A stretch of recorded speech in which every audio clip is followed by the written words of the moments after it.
Todos e todas, eu me chamo Alexandre e eu estarei com vocês hoje apresentando o trabalho Corpos e Maquinações, Pedagogias Culturais e Epistemes do Corpo em Redes Sociais, que eu assino juntamente com o professor Moisés Alves de Oliveira. Para iniciar essa discussão, eu gostaria de localizar o meu olhar, localizar de onde eu falo e como essa pesquisa foi desenvolvida. A partir de um olhar que busca interpretar a partir de uma conexão entre um olhar para a biologia, para a filosofia e para a educação, aspectos de como os corpos se constituem na virtualidade. O trabalho ele emerge, então, a partir de uma investigação maior, onde eu faço essa pergunta: como os corpos se constituem nas virtualidades? E a noção de corpo aqui que eu tenho é uma noção de que a gente organiza o pensamento, a gente cria técnicas para organizar, para situar modos de ser no mundo.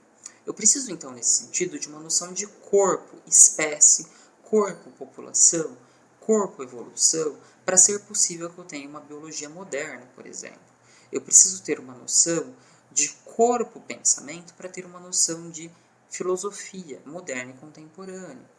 Então eu parto do olhar de como essas organizações, essas instaurações de existências, elas são possíveis e elas influenciam na ciência, na filosofia e na educação, nos tempos atuais, a partir de um contexto onde a gente vive continuamente interligado à cybercultura.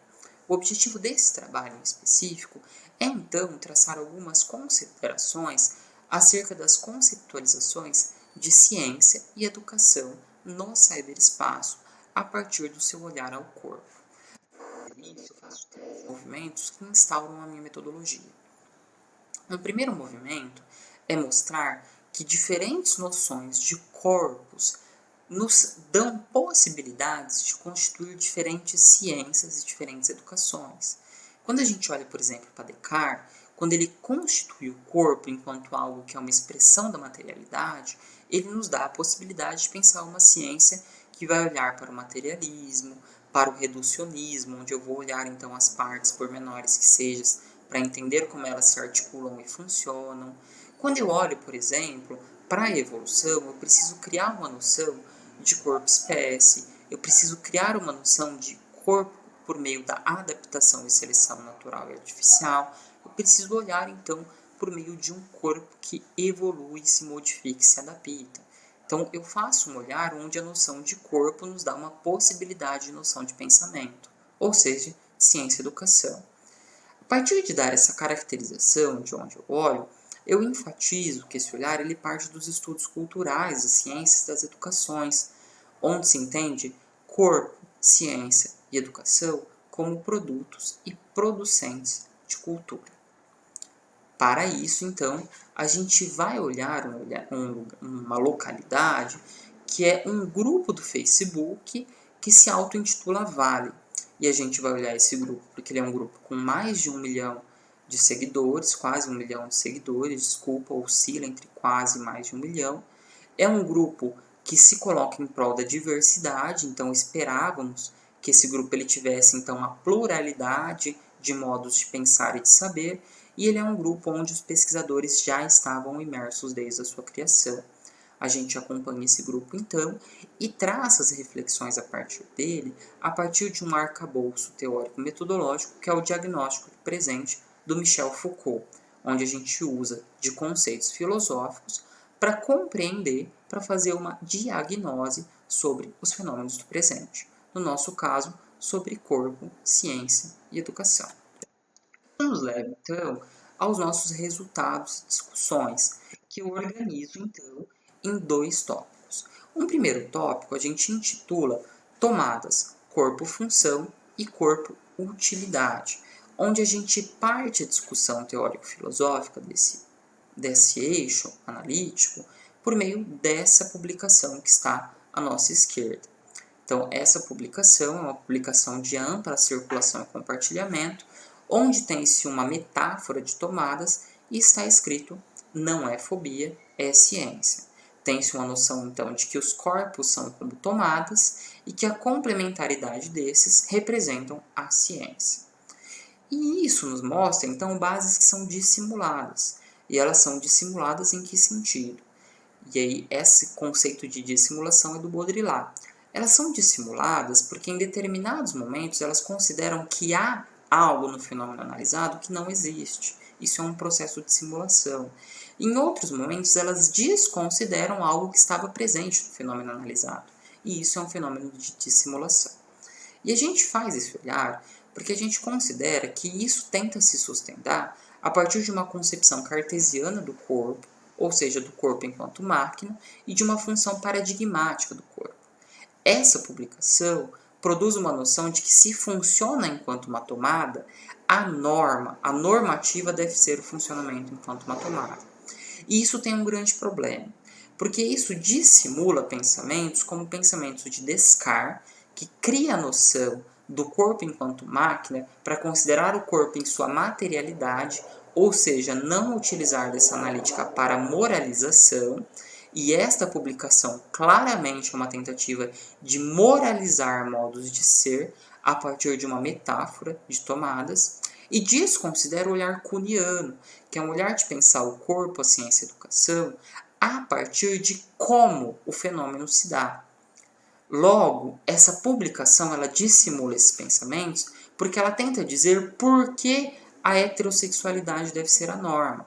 Ela tenta dissimular, simulando que há uma binariedade entre os sistemas urogenitais, que são complementares, e que nos levaria a uma linearidade entre genitais, sexo, gênero e sexualidade, o que a gente compreende já pelo campo da biologia moderna e contemporânea, que não são lineares, e também tenta dissimular que é dessa binaridade complementar que levaria a uma geração que seria um processo reprodutivo. E a gente já compreende que há vários modos de gerar um processo reprodutivo e não é a reprodução o único intuito e uso dos corpos. Vamos pensar assim.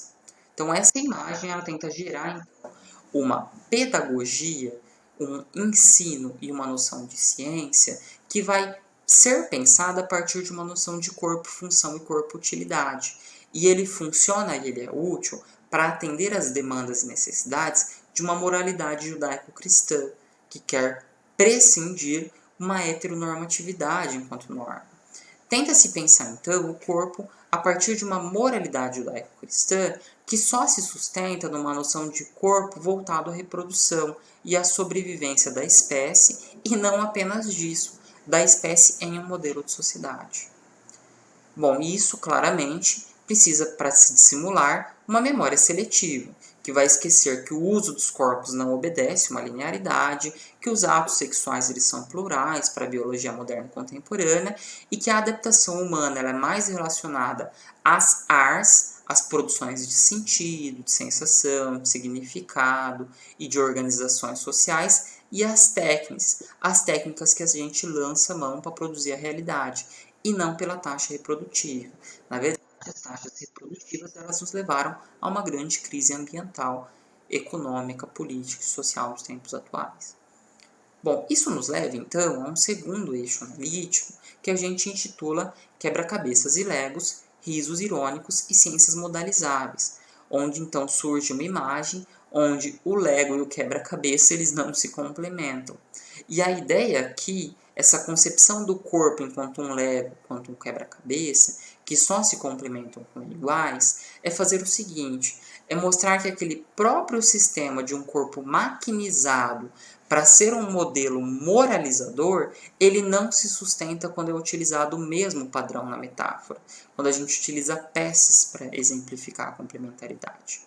Isso nos leva a um segundo movimento, que é o movimento cínico, ou seja, é utilizado uma imagem de uma noção de corpo para demandar de que conceitos precisam ser revisitados, para demandar de que outros corpos precisam caber a partir de uma noção de uma ciência plural, de uma educação plural. E por fim, isso nos mostra outras possibilidades de ordenação do corpo enquanto máquina que nos representa tanto o pensamento de Descartes quanto de Thomas Kuhn, onde são as crises, são as rupturas, são as revisitas, ou seja, uma ciência que é modalizável, que institui de fato uma ciência moderna e contemporânea, uma educação moderna e contemporânea, e não uma ciência normativa, e não uma ciência moralizante com bases judaico-cristãs.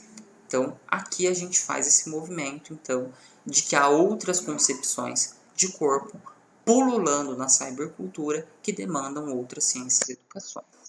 Então, leiam o trabalho tem essa discussão de um modo mais complexo e menos sintético. Essas são as referências que eu utilizei e esse é meu contato para caso exista alguma dúvida, solicitação de sugestão ou até estabelecer uma frente de diálogo. É isso, gente, me coloco à disposição. Muito obrigado e até uma próxima.